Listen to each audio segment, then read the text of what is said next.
Imagine आप roller coaster ride के बारे में सोच रहे हैं और आपको एक्साइटमेंट भी हो रही है और डर भी लग रहा है। सिमिलरली मार्केट में भी यही रिस्क होता है, जहां आप अपनी मनी को लूज करने में भी डर लगता है और उसको प्रॉफिट करने में भी डर लगता है।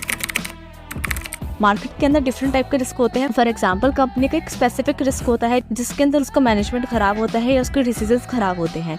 सेकंड होता है इंडस्ट्री रिस्क, जिसके अंदर सेक्टर्स के अंदर प्रॉब्लम्स आती है जिसकी वजह से पूरा एंटायर सेक्टर या इंडस्ट्री इफेक्ट करती है। और थर्ड इज मार्केट रिस्क, मतलब कि ओवरऑल मार्केट में फ्लक्चुएशंस होना। जैसे रोलर कोस्टर ऊपर नीचे होती है वैसे ही स्टॉक मार्केट ऊपर नीचे होती है। इस चीज़ को हम वॉलेटिलिटी कहते हैं। मार्केट में जब ज़्यादा वॉलेटिलिटी होती है तो हायर रिस्क होता है, क्योंकि वहाँ प्राइस बहुत जल्दी फ्लक्चुएट होता है।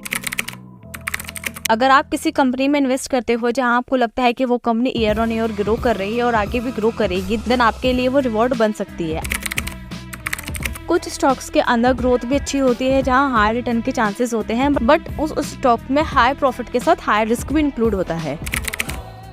इसका मतलब होता है कि आप अपनी कैपिटल के ऊपर कितना रिस्क लेने के लिए रेडी हो। अपनी कैपिटल और रिस्क को मेंटेन करके चलना ये बहुत ज़्यादा इंपॉर्टेंट होता है, वो भी पेशेंस के साथ। सबसे पहले स्टेप यही होता है कि आप अपने रिस्क और रिवॉर्ड को बैलेंस करना सीखो। अगर आप अपनी इन्वेस्टमेंट के लिए देख रहे हो तो सबसे बेस्ट रूल यही है कि आप उस स्टॉक को देखो जहां पोटेंशियल रिवॉर्ड ज़्यादा हो as compare to potential risk.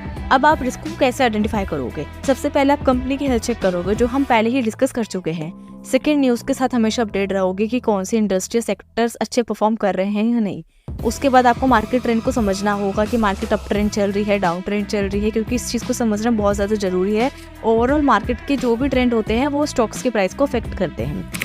Investing cooking की तरह है। जैसे आप कुकिंग करने में डिफरेंट इंग्रेडिएंट्स का यूज़ करते हो, वैसे ही इन्वेस्टिंग में भी आपको डिफरेंट इंग्रेडिएंट्स का यूज़ करना होता है।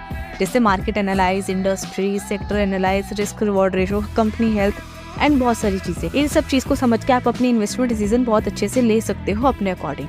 और लर्निंग आपका प्रोसेस है, और अगर आपका प्रोसेस अच्छा होगा तो एक्सपीरियंस ऑटोमेटिक अच्छा होगा और बाद में रिवॉर्ड भी आपके अच्छे ही होंगे।